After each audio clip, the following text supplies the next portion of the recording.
저희는 예레미야 애가를 어저께까지 마치게 됐습니다. 남유다의 완전한 멸망 그리고 바벨론의 포로로 잡혀가는 이야기를 하면서 어제 마지막에는 이렇게 끝났습니다.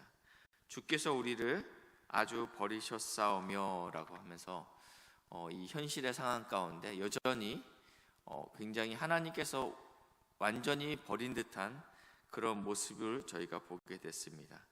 오늘 시편 107편은요 이 바벨론의 포로로 잡혀갔다가 돌아오면서 기록된 시라라고 표현되고 있습니다. 여호와께 감사하라. 그는 선하시며 그 인자하심이 영원함이로다.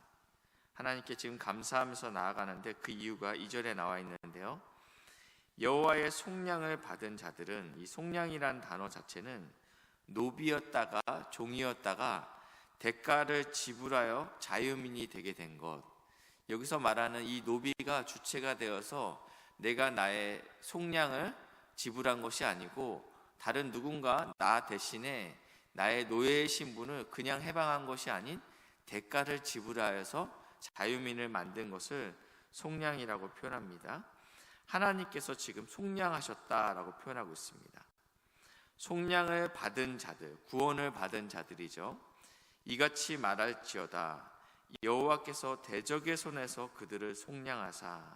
여기서 말하는 대적의 손은 이 바벨론을 의미하고 있습니다. 우리가 포로로 잡혀가서 아주 망한 것 같이 보였지만 이제는 하나님께서 우리를 속량해 주셨다. 그래서 동서남북 각 지방으로부터 모으셨도다. 우리가 뿔뿔이 흩어졌지만 하나님께서 우리를 찾아내셔서 다시 부르셨다. 그리고 나서부터 이제 4절부터 오늘 읽었던 22절까지는요 계속적으로 같은 이야기가 반복됩니다. 4절부터 9절까지고 10절부터 16절까지 그리고 17절부터 22절까지가 이게 지금 이게 단락별로 계속적으로 반복되는 이야기가 쓰여 있습니다. 먼저 4절인데요, 그들이 광야 사막길에서 방황하며 거주할 성읍을 찾지 못하고 줄이고 목이 말라 그들의 영혼이 그들 안에서 피곤하였도다. 굉장히 광야 가운데 고단한 인생을 이렇게 표현하고 있는데요, 그 다음에 6절에 이렇게 표현하고 있습니다. 그들이 근심 중에 여호와께 부르짖음에 그들의 고통에서 건지시고 또 바른 길로 인도하사 거주할 성읍에 이르게 하셨도다. 제가 반복된다라는 말씀을 드렸는데 처음에는 우리의 인생이 참 힘들고 고단하고 어렵다라는 이야기가 반드시 나오고 그 다음에는요 반드시 또 부르짖게 된다라는 것입니다. 근심 중에 부르짖게 되고요, 고통 중에 부르짖게 되고 환난 중에 부르짖게 된다라고 이렇게 3번에 거쳐서 반복해서 나오고 있습니다. 하나님께서 우리에게 주시는 이 광야 같은 인생길, 흑암과 사망 같은 인생길, 사망의 문에 이르게 하는 그 인생길 가운데 성도는 이 근심 중에, 고통 중에, 그리고 고난 중에 하나님을 찾는다라고 표현하고 있습니다. 하나님을 찾으시면요 반드시 이렇게 됩니다. 바른 길로 인도하신다. 7절에요 바른 길로 인도하시고요, 그리고 또 보시니까 13절에 환난 중에 부르짖음에 고통에서 구원하신다. 14절 흑암과 사망의 그늘에서 인도하여 내시고, 19절입니다. 고통 때문에 여호와께 부르짖음에 20절 그가 그의 말씀을 보내사 그들을 고치시고 위험한 지경에서 건지시는 도다. 계속적으로 반복되는 내용은 무엇이냐면 이들의 잘못으로 인해서 이들이 광야와 어려운 길을 겪게 되지만 그 고난 가운데 여호와께 부르짖었다라는 것입니다. 부르짖으면 하나님께서 반드시 이들을 하나님의 선한 길, 바른 길로 인도하신다. 그러면서 이 시인의 토시 하나 틀리지 않고 같은 고백을 오늘 본문에선 3번이나 반복합니다. 8절과 15절, 21절 말씀인데요, 8절을 보시겠습니다. 여호와의 인자하심과 인생에게 행하신 기적으로 말미암아 그를 찬송할지로다. 아멘. 우리의 인생이 굉장히 텁텁하고 어려운 가운데 하나님께서 아주 버린 것 같은 인생길에 맞닥뜨릴지라도 성도는 부르짖을 대상이 있다라는 것입니다. 이것이 우리에게 위로가 됩니다. 우리가 근심 중에 여호와께 부르짖음에 하나님께서 반드시 우리를 인도하신다. 왜냐하면 그분의 인자하심과 인생에게 행하신 기적으로 말미암아 우리가 찬송할 수 있습니다. 9절, 그가 사모하는 영혼에게 만족을 주시며 줄인 영혼에게 좋은 것으로 채워주심이로다. 아멘. 이것은 굉장히 중요한 영적인 원리입니다. 우리 안에 사모하는 마음들이 충만하시길 주님의 이름으로 축복합니다. 우리 안에 줄인 영혼으로 충만하시길 주님의 이름으로 축복합니다. 하나님께서 이 마음을 주시지 아니하면 어느 누구도 하나님을 부르짖거나 찾지 않습니다. 10절인데요. 이번에는요. 사람이 흑암과 사망의 그늘에 앉아서 공고와 쇠사슬에 매였다. 지금 감옥에 갇혀있는 표현을 이렇게 표현하고 있습니다. 이유가 무엇이냐면 하나님의 말씀을 거역하며 지존자의 뜻을 멸시함이라. 이스라엘 백성이 바벨론의 포로로 잡혀간 것은 그들의 죄악 때문이다라고 분명히 알고 있었는데 여기서도 분명히 말씀하고 있습니다. 그들이 왜 이러한 고난을 겪게 되냐면 하나님의 말씀을 거역하였고 그리고 하나님의 뜻을 멸시하였기 때문이다. 그러니까 하나님이 그에게 고통을 주어 그 마음을 겸손하게 하였으니 하나님께서는 자녀된 우리에게 불순종할 때 반드시 경책하신다라는 것입니다. 13절에 다시 환난 중에 여호와께 부르짖게 되죠. 그랬더니 하나님께서 14절 흑암과 사망의 그늘에서 인도하여 내시고 그들을 얽어맨 줄을 끊으셨도다. 다시 한번 고백합니다. 여호와의 인자하심과 인생에게 행하신 기적으로 말미암아 그를 찬송할지로다.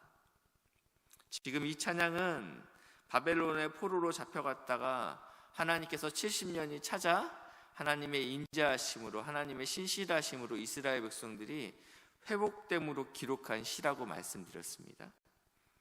하나님 그때는 분명히 제가 아주 버려진 것 같았는데 지나고 보니 하나님의 그 인자하심과 내 인생에게 행하신 기적이 참으로 놀랍습니다 라고 지금 고백하고 있는 거죠. 16절에 보시니까요. 그가 논문을 깨트리시며 쇠 빗장을 꺾으셨음이로다. 이 표현은요 이사야 45장 1절 2절에 나와 있습니다. 이 바벨론은요 메데와 페르시아의 고레스 왕에 의해서 점령당하게 됩니다. 온통 적이 없었을 것 같던 이 바벨론도 결국은 하나님께서 멸망시키셨는데 이 고레스 왕을 통해서 멸망시키셨죠.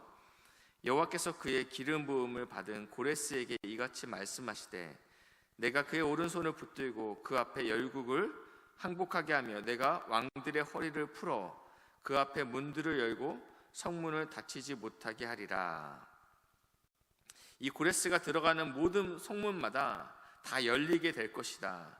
그 성을 취하게 될 것이다 라고 말씀하면서 내가 너보다 앞서가서 험한 곳을 평탄하게 하며 그러면서 논문을 쳐서 부수며 쇠빗장을 꺾고라는 표현이 나와 있습니다.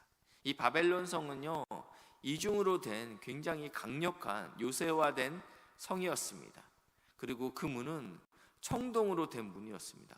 어느 누구도 이 요새를 점령할 수 없다라고 생각하고 있었습니다. 그렇지만 하나님께서 이 페르시아의 고레스에게 기름을 부어서 열방을 다스리게 하고 특별히 이 바벨론을 점령할 수 있는 은혜를 주셨다라면서 표현하는 걸 논문을 쳐서 부수며 쇠빗장을 꺾고라고 표현하고 있다는 것입니다. 이 페르시아가 점령하고 나서 이 고레스 칙령에 의해서 이스라엘 백성이 다시 남유다로 돌아오게 됐죠. 지금 그 표현을 오늘 본문 16절에서 그가 논문을 깨트리시며 새 빗장을 꺾으셨다라고 표현하고 있다는 것입니다. 이제 세 번째 단락입니다. 미련한 자들은 17절인데요. 그들의 죄악의 길을 따르고 그들의 악을 범하기 때문에 고난을 받아. 지금 이들의 고난은 그들의 죄악과 그들의 악이다라고 다시 한번 강조하고 있고요. 그들이 모든 음식물을 싫어하게 되어 사망의 문에 이르렀도다. 죽음을 앞둔 환우들을 신방을 가면요, 일정 기간 곡기를 끊게 됩니다. 더 이상 입에 들어가는 것들이 버겁기도 하고 힘들기도 하죠. 근데 지금 그 상황이 그들이 모든 음식물을 싫어하게 되어 사망의 문에 이르게 되었도다. 아주 극심한 절망 가운데 있는 모습을 이렇게 표현하고 있습니다. 그럼에도 불구하고 그들이 또 다시 19절 고통 때문에 여호와께 부르짖으매, 이럼에도 불구하고 이 사망의 문에 다 이르렀을 때에도 하나님께서 건지시고 고치시고 회복시키십니다. 어떻게 회복시키시냐면요, 20절인데요. 그가 그의 말씀을 보내어 그들을 고치시고 위험한 지경에서 건지셨도다. 하나님께서 이 죽음의 절망 가운데 있는 당신의 성도들을 어떻게 고치시냐면요, 말씀을 보내셨다라고 표현하고 있습니다. 마태복음 8장 8절 말씀입니다. 8장 8절 말씀에는요, 예수님에게 자신의 종을 고쳐달라고 백부장이 찾아옵니다. 내 하인이 죽게 되었습니다. 고쳐주십시오. 그러니까 예수님이 뭐라고 말씀하시냐면 내가 가서 고쳐주리라 라고 표현하고 있는데, 이때 백부장이 했던 놀라운 고백이 있죠. 주여, 내 집에 들어오심을 내가 감당하지 못하겠사오니 다만 말씀으로만 하옵소서. 그리하면 내 하인이 낫겠사옵나이다. 아멘. 무엇이 필요합니까? 하나님의 말씀이 필요한 거예요. 예수님이 오시는 거 참 귀하죠. 그것만큼 영광스러운 또 현장이 어디 있겠습니까? 근데 이 백부장은 본질을 분명히 깨닫고 알고 있었습니다. 하나님의 말씀이 있으면 성도는 살아난다라는 것입니다. 성도는 회복된다라는 것입니다. 이 죽음의 끝까지 왔을 때, 내가 모든 음식물이 싫어하게 되어서 사망의 문까지 다다랐을 때도 여전히 여호와를 부르시면 하나님께서 이스라엘 백성을 회복시키시는데 당신의 말씀을 보내심으로 말미암아 이들을 구원하신다라는 것입니다. 사도행전 20장 32절 말씀인데요, 이 말씀은 바울이 에베소 장로들에게 했던 유언과 같은 말씀입니다. 지금 내가 여러분을 주와 및 그 은혜의 말씀에 부탁하노니 이 말씀이 여러분을 능히 든든히 세우사 거룩하게 하심을 입은 모든 자 가운데 기업이 있게 하시니라. 아멘. 성도님들께서 저를 위해서 예배 시간마다 기도해 주실 때마다 이렇게 기도하시죠. 하나님, 새로 이렇게 동사 목사, 박구 목사가 왔는데 맡게 되면 하나님 은혜를 주시고 부흥을 주십시오. 그 얘기를 들으면 저는 이렇게 깜짝깜짝 놀라요. 그럴 때마다 제가 이 기도문으로 기도해요. 하나님, 이 교회를 주와 및 그 은혜의 말씀에 부탁합니다. 내게 하나님께서 허락하셨지만 본질적으로 하나님께서 교회를 세우셔야 됩니다. 본질적으로 그 은혜의 말씀이 이 교회를 세워야 됩니다. 그 은혜의 말씀이 우리를 든든히 세울 수도 있고요, 거룩하게 하심에 입은 모든 자들에게 기업을 주시는 능력도 은혜의 말씀에 있습니다 라고, 저에게 무거운 짐이 오면 저도 이 무거운 짐을 누구에게는가는 반드시 돌려야 되지 않습니까?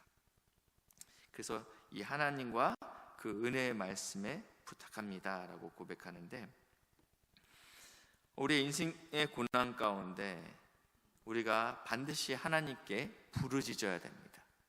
이것이 인생의 가장 큰 지혜입니다. 두 번째는요, 사모하는 영혼, 줄인 영혼에게 주님께서는 좋은 것으로 채우시는 분이십니다.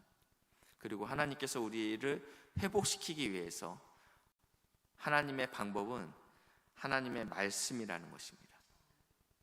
무엇이 우리를 온전히 부흥시킬 수 있고 회복시킬 수 있습니까? 당신의 말씀입니다. 이 말씀을 끝까지 붙들고 잡고 가시는 은혜가 있으시길 주님의 이름으로 축복합니다. 기도하시겠습니다. 광야 같은 사막의 길을 걸을지라도 우리가 부르짖는 믿음을 허락하여 주셔서 하나님이 주시는 놀라운 은혜를 맛보아 경험할 수 있도록 인도하시고 역사해 주시옵소서. 우리가 사망의 문에 이르렀을 때 주님 우리에게 생명의 말씀을 허락하여 주셔서 우리를 능히 든든히 세워주시고 기업이 있는 자로 주님께서 우리를 회복시켜 주실 줄 믿고 감사드리며 예수님의 이름으로 기도했습니다. 아멘.